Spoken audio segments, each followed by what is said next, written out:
அன்பர்களே, இன்று வியாழக்கிழமை சங்கடகர சதுர்த்தி. சேரன் மகாதேவி ஸ்ரீ மிளகு பிள்ளையார் கோவிலுக்கு செல்வோமா? திருநெல்வேலியிலிருந்து 20 கிலோமீட்டர் தொலைவில் உள்ள சேரன் மகாதேவியிலே பேருந்து நிலையம் அருகில் அமைந்துள்ள கோவில் இது.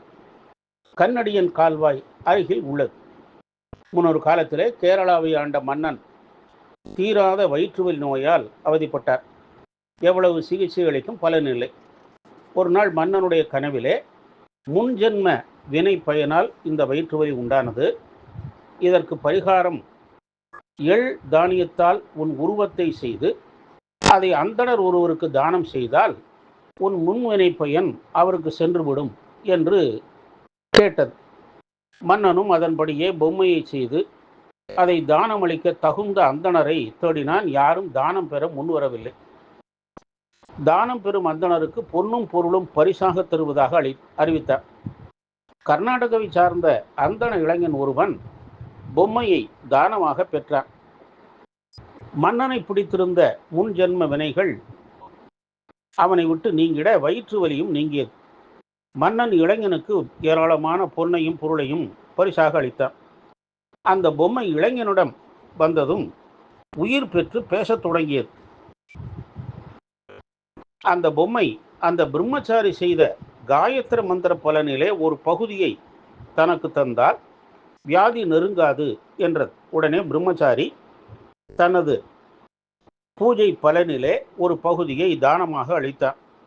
மன்னனிடம் பெற்ற பொருளை கொண்டு என்ன செய்வது என அகத்தியரிடம் ஆலோசனை கேட்டான். அகத்தியரும், இளைஞனே, தானத்திலே சிறந்த தானம் தண்ணீர் தானம். நீ திரும்பி செல்லும் போது நீ காணும் பசு போகும் வழியில் ஒரு கால்வாயை வெட்டு. அது சாணம் போடும் இடத்திலே ஒரு மதகு ஏற்படுத்து. அது கோமயம் பெய்யும் இடத்திலே மறுகால் ஏற்படுத்து. அது படுக்கும் இடத்திலே ஏறி கொண்டு அந்த இடத்திலே தோண்டுவாய். பசு எங்கே மறைகிறதோ அந்த கால்வாய் பணியை நிறைவு செய்து ஒரு குளம் அமைத்திடு என்றார். அந்த இளைஞன் பசுவை கண்ட இடம்தான் சேரன் மகாதேவி. அதன் வழியிலேயே ஏரி குளம் அமைத்தார். பசு மறைந்த இடத்திலே, அதாவது பிராஞ்சேரியிலே, ஒரு ஏரியை அமைத்தார். இந்த இளைஞர் பெயர் யாருக்கும் தெரியாது. அவன் பேசிய மொழியை வைத்தே கால்வாய்க்கு கன்னடியான் கால்வாய் என்று பெயர் வைத்தார்கள்.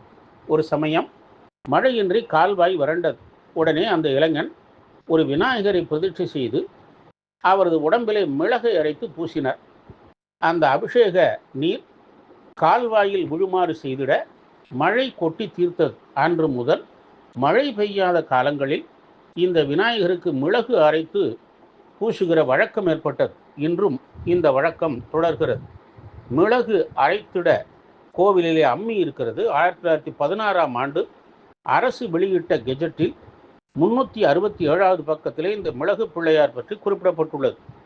சிறிய கோவிலை அரசு கையகப்படுத்தி மேற்கொண்டுள்ளது. மிளகு பிள்ளையார் அருகில் நாகராஜாவும் உள்ளார். இந்த விநாயகருக்கு 16 வகை திரவியங்கள் அபிஷேகம் செய்து மஞ்சள் வஸ்திரம், அருகம்புல் மாலை சாற்றி மிளகு பொங்கல் நிவேதனம் செய்து வழிபட்டால் திருமணப்பேறு மகப்பேறு கிட்டிடும். இங்குள்ள கால்வாயிலே நீராடி 21 முறை பிள்ளையாரை வலம் வந்து 21 தேங்காய் விடலை போட்டு வழிபட்டால் கல்வியில் மேன்மை, வியாபார அபிவிருத்தி ஏற்படும். பிள்ளையார் அருகில் உள்ள நாகருக்கு அபிஷேகம் செய்து சிவப்பு வஸ்திரம் சாற்றி செவ்வரளி மாலை அணிவித்து வெல்லம் நிவேதனம் செய்து வழிபட்டால் நாகதோஷம் அகலும், நற்பலன்கள் உண்டாகும். சங்கடகர சதுர்த்தி, விநாயகர் சதுர்த்தி இங்கு விழா நாட்கள். மழை வளம் தந்து விவசாயத்திற்கு துணை செய்யும் சேரன் மகாதேவி ஸ்ரீ மிளகு பிள்ளையாரை வழிபட்டு பேரருள் பெறுவோமாக. ஓம் கம் கணபதியே நமஹா.